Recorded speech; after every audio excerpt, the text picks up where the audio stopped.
प्यारे सज्जनों, इंसान भौतिक जगत में इतना उलझा हुआ है कि उसे कभी मोह माया से ऊपर उठकर सोचने का वक्त ही नहीं मिलता।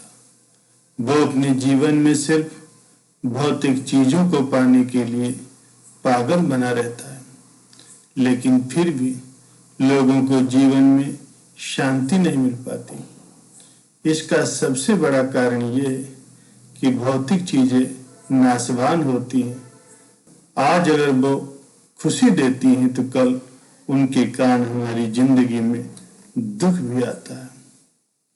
सच्ची शांति के लिए इंसान के जीवन में आध्यात्मिकता के विचारों का होना बहुत जरूरी है। ऐसा ही एक आध्यात्मिक सवाल है जो अक्सर ही लोगों के मन में आता है।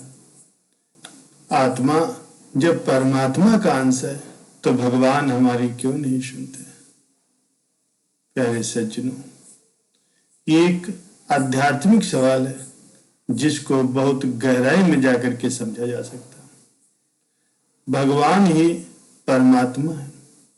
आपने लोगों को ये कहते हुए सुना होगा कि ये सब कुछ परमात्मा कर रहा है या ये परमात्मा का खेल है। परमात्मा सर्वशक्तिमान होता है। भगवान जब भी कोई अच्छा काम करता है तो जिससे उसको खुशी और आनंद की प्राप्ति होती है, वो भगवान के द्वारा ही किया जाता है। आत्मा और परमात्मा की अगर बात करें तो आत्माएं अनेक होती हैं, जो कि प्रत्येक जीव में एक आत्मा विद्यमान होती है, जबकि भगवान एक होता है और वो सर्वशक्तिमान होता है। प्यारे सज्जनों, आत्मा ही परमात्मा का अंश है। आत्मा और भगवान कभी नहीं मरते। भगवान हर जगह विद्यमान है। वो पूरे ब्रह्मांड में हर जगह पर व्याप्त है, जबकि आत्मा का ज्ञान बहुत सीमित होता है। ऐसा माना जाता है किसी शरीर के मरने के बाद वो किस शरीर में आत्मा प्रवेश करेगी, यह आदेश भगवान के द्वारा उसके पिछले जन्म में किए गए कर्मों के आधार पर होता है। इंसान जैसा अच्छा या बुरा कर्म करता है तो उसको फल देने का काम भगवान करते हैं। सुख और दुख आत्मा को होता है। भगवान सुख और दुख से बहुत ऊपर है। प्यारे सज्जनों, प्राचीन समय में बाबर नाम का एक सम्राट था। उसके 4 पुत्र थे, लेकिन वो अपने सबसे बड़े पुत्र हुमायूं को अपने जीवन से अधिक प्रेम करता था। एक बार हुमायूं बहुत अधिक बीमार हो गया। उसके बचने की कोई आशा न रही। बहुत दुखी होकर के बाबर ने ईश्वर से प्रार्थना की कि हे भगवान, तू सर्वशक्तिमान है, हुमायूं के जीवन की रक्षा कर। मैं अपने पुत्र के लिए अपने जीवन को प्रसन्नता पूर्वक त्यागने को तैयार हूं। कहा जाता है कि बाबर की प्रार्थना ईश्वर ने स्वीकार कर ली, क्योंकि उसी समय से बाबर बीमार पड़ गया और हुमायूं ठीक होता चला गया। कुछ दिनों के बाद बाबर की मृत्यु हो गई और हुमायूं पूर्ण रूप से स्वस्थ हो गया। प्यारे सज्जनों, ईश्वर सुनते हैं और जरूर सुनते हैं, लेकिन ईश्वर हमारे धैर्य की परीक्षा भी जरूर लेते हैं। हमें ईश्वर पर दृढ़ विश्वास रखना चाहिए। एक बार एक आदमी रेगिस्तान में भटक रहा था। आधा दिन निकल चुका था और रास्ते का उसे कुछ भी पता नहीं था। वो समझ नहीं पा रहा था कि किस तरह वो उस रेगिस्तान से बाहर निकले। उसका खाने पीने का सारा सामान खत्म हो गया था।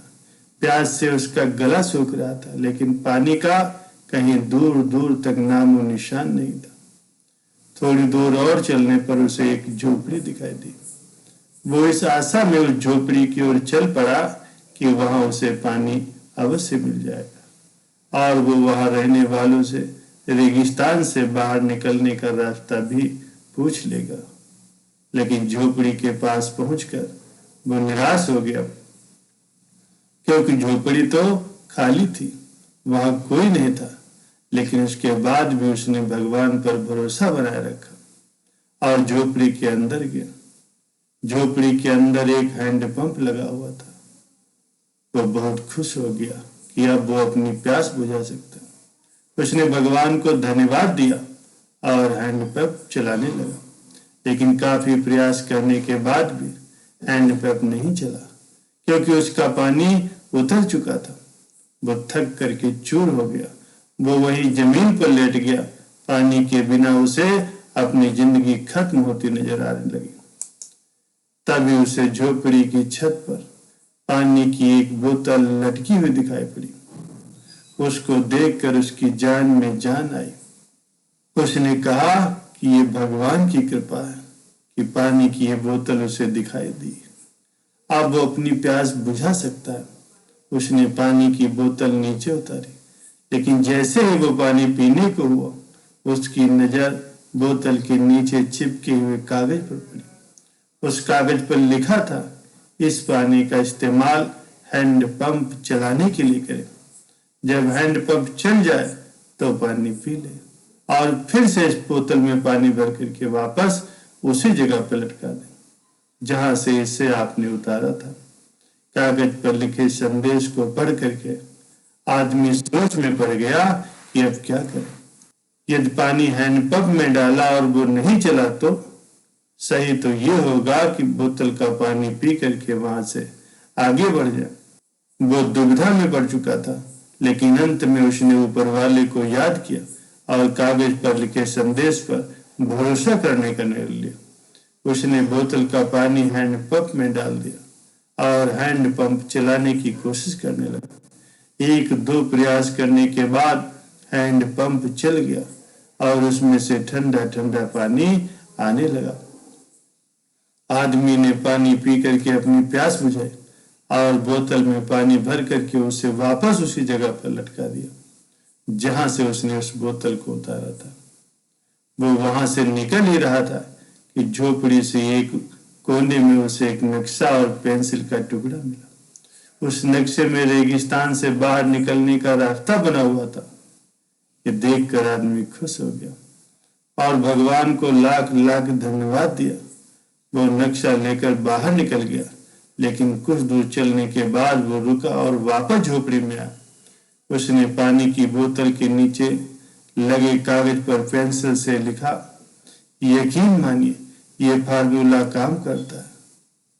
प्यारे सज्जनों, जब भी जिंदगी में कोई बुरा वक्त आए या बुरी परिस्थितियां आए तो भगवान पर और खुद पर विश्वास रखें, क्योंकि विश्वास बड़ी चीज होती है। विश्वास है तो दुनिया में हर चीज संभव है और बिना प्रयास के जिंदगी में कुछ भी हासिल नहीं हो सकता। जैसे उस आदमी ने हैंडपंप में पानी डाला और उसे चलाया, तब कहीं जाकर के उसे अपने प्रयास का फल मिला, पानी के रूप में उसे नसीब हुआ।